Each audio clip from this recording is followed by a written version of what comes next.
Boa tarde a todos. Nós somos o Grupo B de Metodologia Científica e estaremos apresentando o seminário de análise dos aspectos éticos, metodológicos e estruturais do projeto de pesquisa Envelhecimento e HIV, Impactos Psicossociais do Diagnóstico de Pacientes Idosos Atendidos no SAI, Serviço de Assistência Especializada do município de Divinópolis, Minas Gerais. Esse foi escrito por Ezequiel Elias Azevedo Alves Felício, Júnia Brunelli Cassetti, Leandro César da Silva, Lissa Araújo Soares, Hariane Alves de Moraes e Tiago Santos Prado, e foi apresentada a unidade curricular Prática de Investigação Científica do curso de Graduação em Medicina da Universidade Federal de São João del Rei, Campus Centro-Oeste, sob orientação da professora doutora Denise Alves Guimarães. Primeiramente, vamos falar o que é ética. Bom, segundo Peter Singer, essa pode ser um conjunto de regras, princípios ou maneiras de pensar que guiam ou chamam a si a autoridade de guiar as ações de um grupo em particular. Ou ainda, é o estudo sistemático da argumentação sobre como nós devemos agir. Juntamente a isso, temos o termo bioética, que foi proposto por Van Potter como forma de enfatizar os dois componentes mais importantes para se atingir uma nova sabedoria, que é desesperadamente necessária, sendo esses o conhecimento biológico e os valores humanos. Dessa forma, ao combinar a biologia com conhecimentos humanísticos diversos, a bioética constitui uma ciência que estabelece um sistema de prioridades médicas e ambientais para a sobrevivência aceitável. Vale lembrar que André Comte Sponville define a bioética como os deveres do ser humano para com o outro ser humano e de todos para com a humanidade. Assim, nota-se que a ética é essencial para todos os segmentos da sociedade, principalmente para a área da saúde, já que nessa área há um certo envolvimento de pessoas em relação ao desenvolvimento de pesquisas para o avanço da saúde. Tendo em vista a importância da ética nesse setor, fez-se necessária a presença do Código de Ética Médica, que é a base para o profissional agir nos atendimentos médicos, na realização de atividades relacionadas ao ensino, além da criação de pesquisas e da administração na área da saúde, de acordo com o respeito à dignidade humana. Nesse contexto, no que tange à elaboração de pesquisas com envolvimento de seres humanos, há uma série de etapas a serem seguidas, de acordo com a Resolução nº 466, de 12 de dezembro de 2012.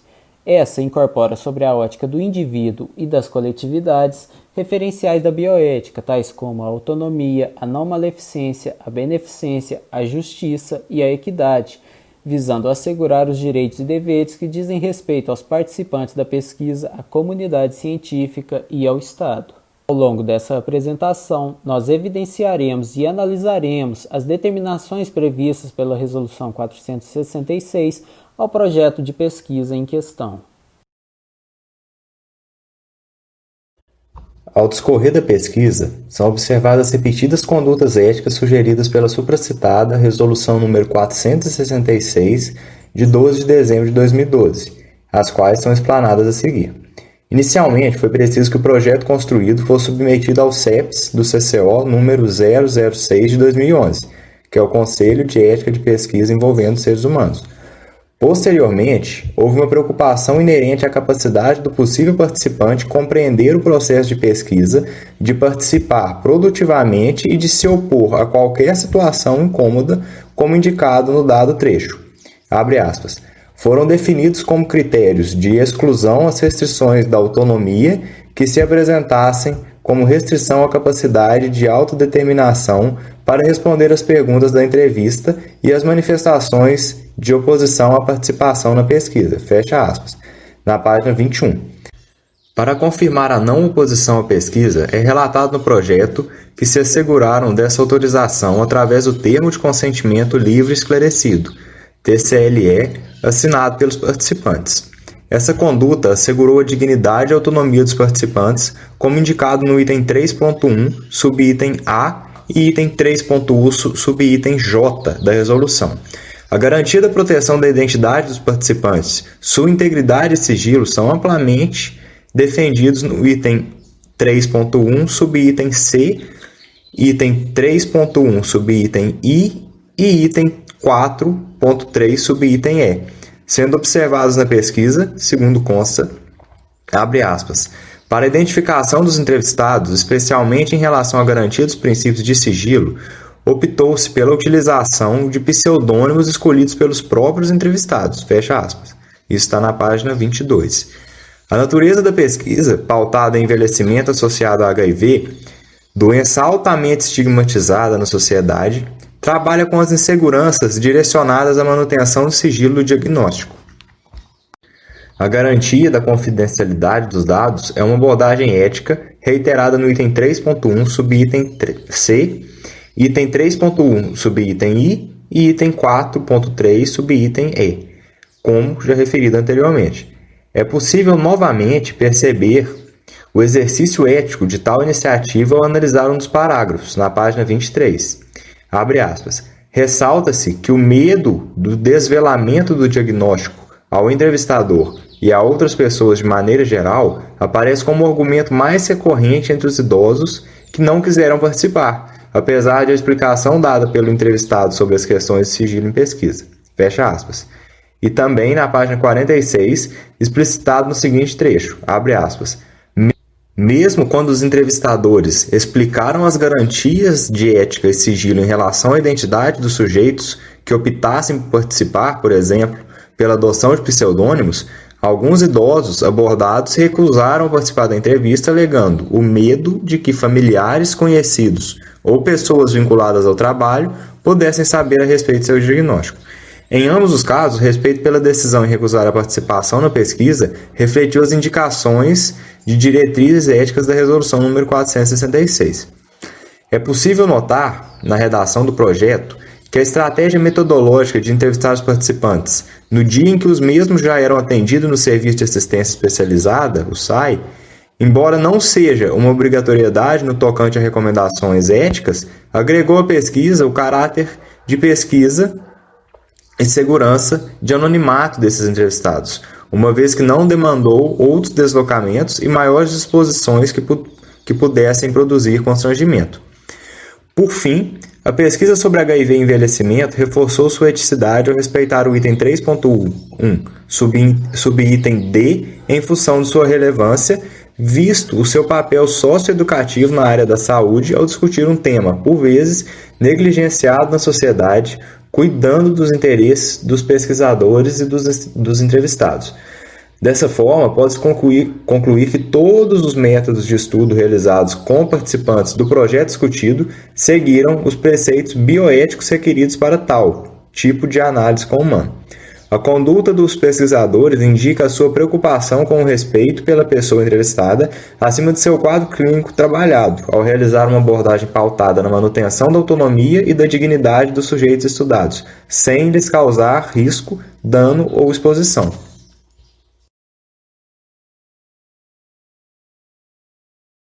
Passando agora à questão da legislação que regulamenta procedimentos éticos em pesquisas com seres humanos, é importante destacar o que diz a Resolução 466, definida pelo Conselho Nacional de Saúde, que determina o que são as pesquisas envolvendo seres humanos. A resolução diz que se trata de pesquisa que tenha como participante o ser humano, individual ou coletivamente, em sua totalidade ou em partes, e de forma direta ou indireta. Pode incluir o manejo de seus dados, informações ou materiais biológicos. A mesma resolução também traz as questões da bioética. Uma pesquisa que envolva o ser humano precisa ter consentimento livre e esclarecido.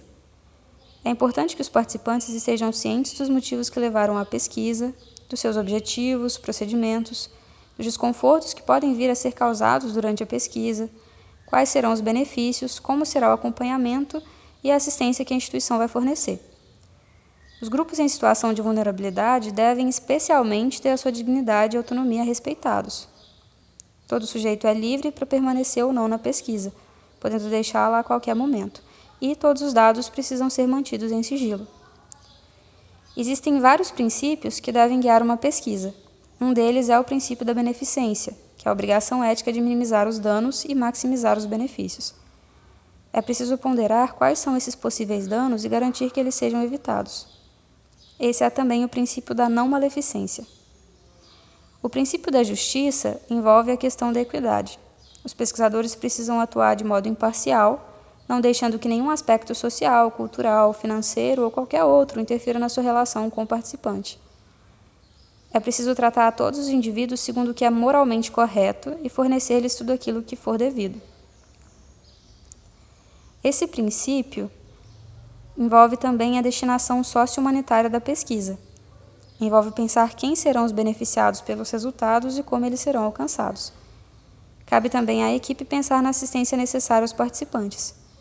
Cada sujeito envolvido deve receber todos os recursos necessários para sua participação, especialmente os materiais que lhe permitam o bem-estar.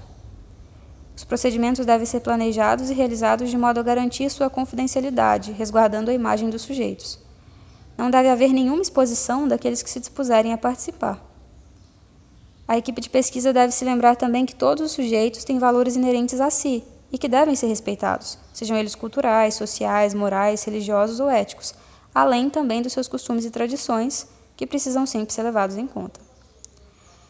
As pesquisas visam gerar benefícios e esses precisam ser de alguma forma direcionados às pessoas ou comunidades envolvidas. Isso deve ser definido por meio de algum protocolo. Caso algum dano venha a ser gerado, uma indenização tem que ser estipulada.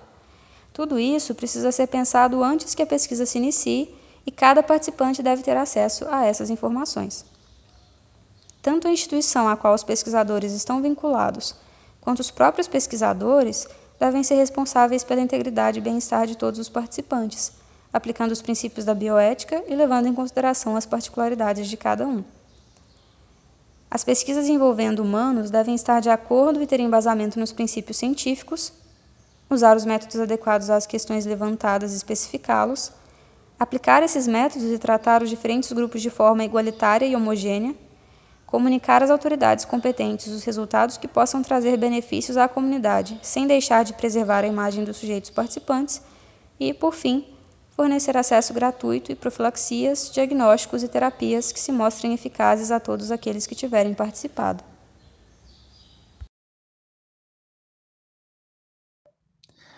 Tendo em vista os requisitos éticos que foram falados anteriormente pela Isa, se observa que o projeto de pesquisa atendeu às exigências para dar sequência na pesquisa com seres humanos.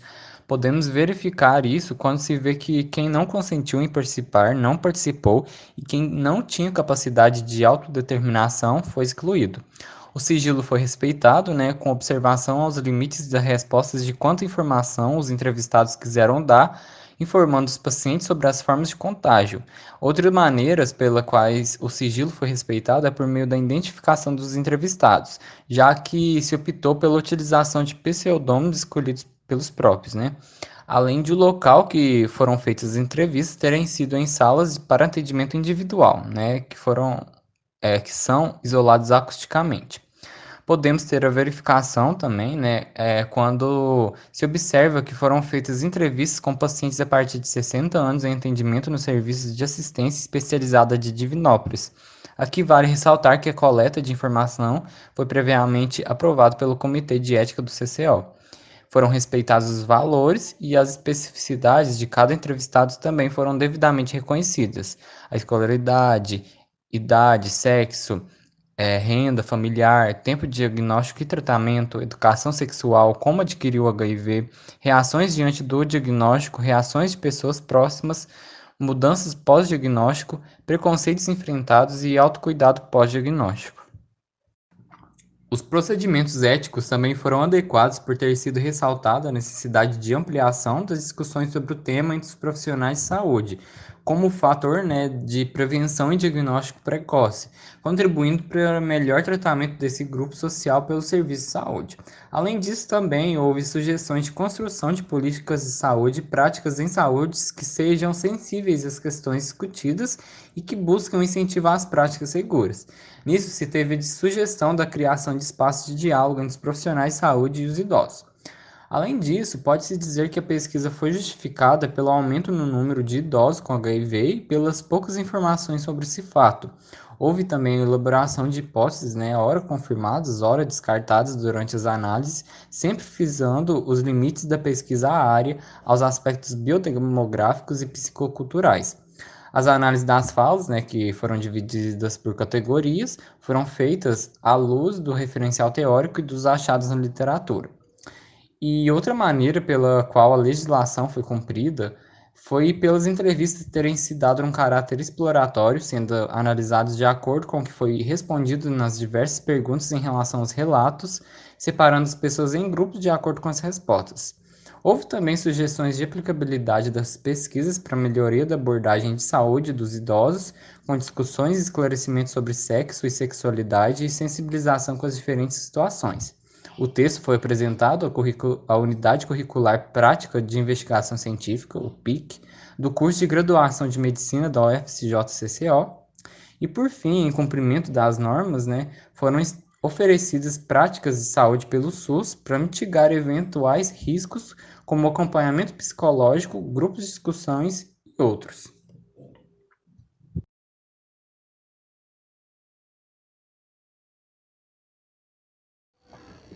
Por fim, para que a gente possa evidenciar as principais diferenças estruturais que foram observadas entre o projeto de pesquisa e o artigo, nós vamos utilizar os tópicos introdução, objetivos, materiais, métodos, discussão e conclusão. E assim vai ser possível comparar os aspectos de cada uma dessas partes em ambos os trabalhos. A introdução do projeto de pesquisa e do artigo apresenta a delimitação do tema, que se refere à sexualidade em relação ao envelhecimento, com a especificidade da questão do diagnóstico do HIV nos idosos. No início, tanto o artigo quanto o projeto apresentam uma tendência demográfica de envelhecimento no país, mas no projeto consta mais dados sobre essa situação, como também é perceptível um melhor detalhamento quando é referido sobre o aumento do diagnóstico de HIV entre os idosos, contemplando as porcentagens tanto do âmbito nacional quanto do municipal, que no caso é o de Divinópolis. Na introdução do projeto, uma diferença estrutural observada é a apresentação mais detalhada do interesse pessoal em desenvolver a pesquisa, demonstrando que o trabalho está vinculado a uma unidade curricular do curso de medicina da universidade, ressaltando a orientação com a docente psicóloga que busca fazer essa análise interdisciplinar com base no referencial de estigma de Erving Goffman. Tal citação do referencial permitiu que, ao abordar a questão dos estigmas e preconceitos com impactos psicossociais sobre os idosos diagnosticados com HIV, um fundamento da explicação pudesse ser desenvolvido com base na noção de estigma por Goffman, enquanto que no artigo isso é debatido de maneira mais sucinta, mas de forma que haja entendimento pelo leitor. A formulação das questões sobre o tema tem uma maior apresentação na introdução do projeto, com uma contextualização que utiliza os materiais construídos socialmente no âmbito da pesquisa sobre a abordagem da sexualidade relacionada ao idoso. Isso é evidente ao analisar, por exemplo, que é trazida toda uma passagem histórica, com as citações da Grécia Antiga, onde houve uma delimitação da idade para a prática sexual, com citações do Império Romano, com a análise desse tema sobre a ótica do envelhecimento com a perda da beleza feminina associada ao distanciamento do prazer sexual, e com citações do momento histórico da hegemonia dos preceitos da Igreja Católica, ditando a moralidade diante da prática sexual, considerada apropriada apenas para a procriação e construindo um tabu. No artigo, conseguimos observar a citação do desenvolvimento de pesquisas e conhecimentos relacionados ao idoso, mas com uma abordagem mais crítica e direcionada. Em relação aos objetivos, é possível observar que a disposição deles acontece de forma diferente nos dois trabalhos. No artigo, os objetivos são explicitados no tópico da introdução, visto que nesse tipo de trabalho ela possui a função de trazer uma breve explicação para o entendimento do leitor sobre a investigação e o porquê da escolha do tema, com informações diretas e claras buscando o interesse do leitor. Já no projeto, é verificada a criação de um item separado, abrangendo todo o planejamento da pesquisa conduzida e apresentando, dessa forma, uma maior coletânea de informações, como foi demonstrado na introdução e nos objetivos. Na seção de resultados parciais, temos a principal diferença entre o projeto e o artigo. Os resultados parciais presentes no projeto evidenciam as análises iniciais e são apontados de maneira descritiva, seguidos de comentários gerais e observações. Já os resultados relatados no artigo transparecem de reflexões sobre cada assunto apontado na entrevista e cada comentário apresentado pelos entrevistados, elevando novamente a amplitude do assunto e a sua importância. Essa apresentação de resultados, bem como as observações realizadas a cada tópico da entrevista, entrevista ressaltaram a escolha pela pesquisa qualitativa na realização do projeto. Em relação à estruturação da discussão e da conclusão, percebe-se que o projeto de pesquisa utiliza verbos no futuro, consistirá, por exemplo, e marcadores de possibilidade, como por exemplo as expressões parece e talvez. Isso para apontar as próximas etapas da pesquisa e para marcar possíveis análises sobre as entrevistas e os estudos feitos até então. Já na estrutura do artigo, do produto final, há a colocação de verbos no passado, foi possível, por exemplo, e no presente, como conclui-se. Esses marcadores situam a pesquisa em um espaço de afirmação e de confirmação das hipóteses levantadas anteriormente e adicionam convicção ao estudo. Assim, mesmo que o projeto de pesquisa apresente a confirmação de algumas hipóteses e a elucidação de muitos aspectos que envolveram o estudo, o texto é feito no intuito de indicar para a Unidade Curricular Prática de Investigação Científica PIC, os aspectos e as questões que envolvem a investigação do tema envelhecimento e HIV.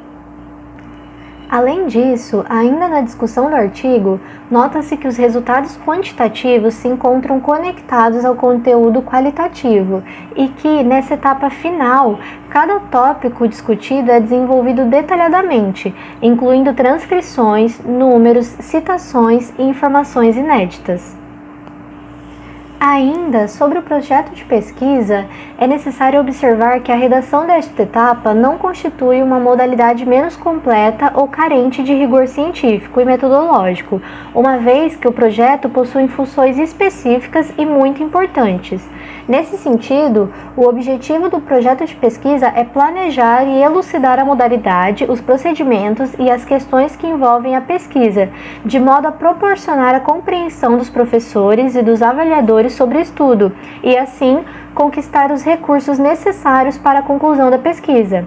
Para isso, o projeto de pesquisa analisado apresenta na discussão e na conclusão o potencial da pesquisa, a confiança nos métodos utilizados, o reconhecimento dos obstáculos a serem enfrentados, bem como a discussão antecipada e consistente sobre as hipóteses e os resultados. Essa foi nossa apresentação sobre a análise do artigo Impacto Psicossocial do Diagnóstico de HIV/AIDS em idosos atendidos em um serviço público de saúde. Agradecemos a atenção de todos e para saber mais e consultar nossas referências, acesse o QR Code abaixo. Obrigada!